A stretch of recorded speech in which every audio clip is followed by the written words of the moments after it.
We have today's major updates of mixed martial arts, starting with the news Ariel Helwani got roasted on his own show. Recently, Marlon Vera appeared on the MMA Hour show, and during their conversation, the topic of the gym came up. Helwani suggested he might show Vera some moves at the gym. Vera responded, "That'd be sick, like a nose attack," implying that Helwani's nose is so big it could be used as a weapon. Thank you. Good luck with the gym, the building of it and all that. Maybe one day I'll come over there and show you a couple moves, maybe That'd be sick. That'd be sick, like a nose attack, kind of like whatever. I don't want to give away my secrets, but I'll show you a couple things. The UFC 303 main event is facing uncertainty again. Last week, it looked like things were back on track with promotion resuming and reassurances from Michael Chandler. However, new information suggests the UFC is once again considering replacements or new fights for June 29th, causing renewed doubt about the event. The situation is still evolving, and more updates are expected soon. Recently, Ariel Helwani shared this information through a tweet. It sounds a bit frustrating with all the drama surrounding the UFC 303 main event. Fans are quite upset about this uncertainty, and there's still no confirmation whether the fight will happen or not. We'll have to wait and see what happens next.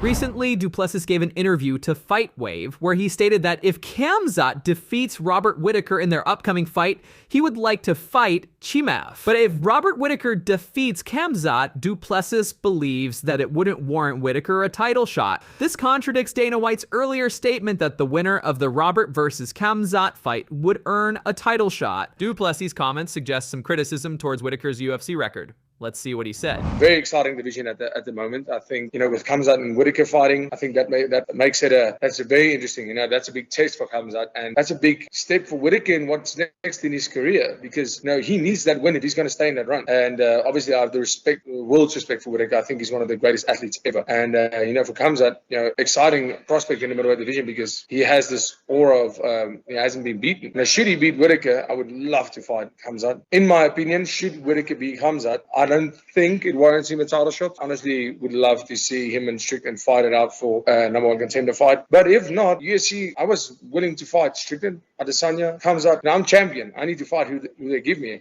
I want to fight the best guy. And obviously Strickland fans were like, fight him again. And I said, guys, I will fight him again. I don't make that decision, because I guess there's a place where I can step in and say, I don't want to fight that guy. But at the end of the day, if I had to fight Adesanya, Strickland, or Khamzat, I would not have a problem with either of those because it's good fights either way.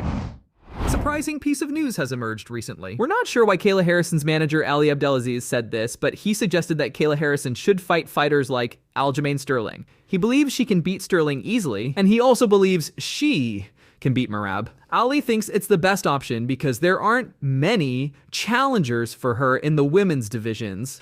But seriously, let's be real here.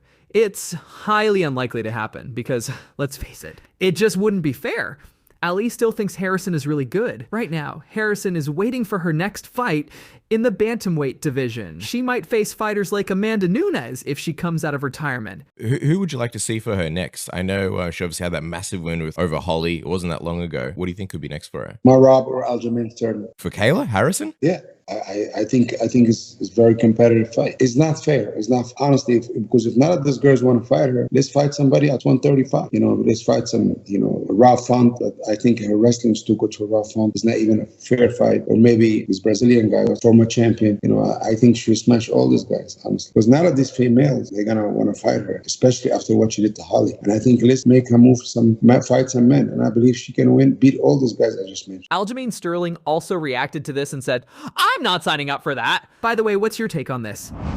Jon Jones fires back at Dominick Reyes. Before we dive into this, I would like to mention that we are very close to reaching 1,600 subscribers. Please subscribe and, most importantly, press the bell icon so you will get daily updates on what's going on in the MMA world. Now, back to the story. After his first win this year, Dominick Reyes gave an interview on the MMA Hour where he revealed several things. Among them, he claimed that he beat Jon Jones, stating it as a fact. Forever, he'll be also known that he lost to me, but maybe we could figure that out one day.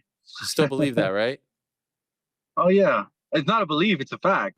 Reacting to this, Jon Jones said, "What a claim to fame. Almost beat Jon Jones. Got full of myself and literally couldn't win another fight." Jones also added, "Dominick, when you look back at our fight, I don't want you to ever question me or those judges. Look at your own heart, your own endurance.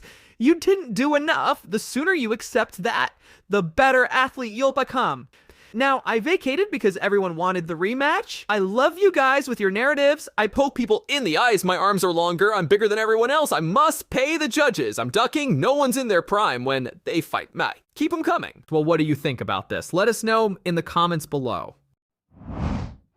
Alex Pereira is having a great time in Australia. He recently made a fan happy by tattooing his nickname on his foot.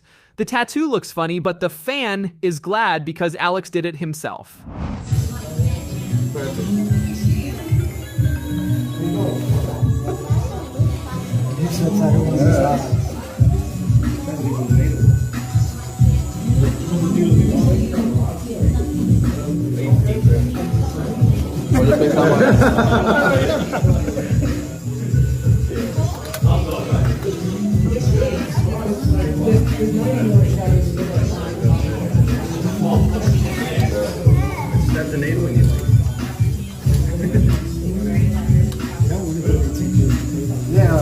He's doing it, so yeah, that's what I mean.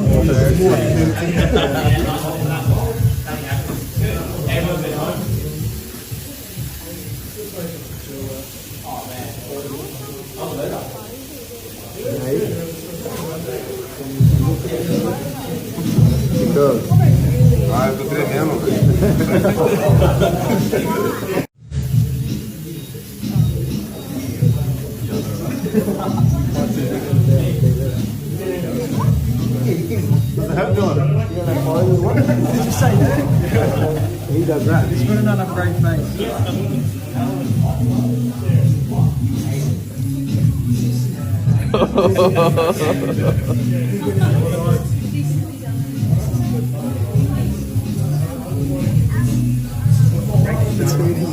You can tell it's here.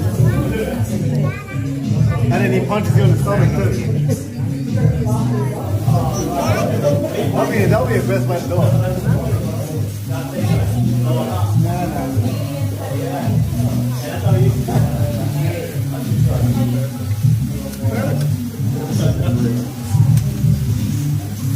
Look at him. Where's the picture?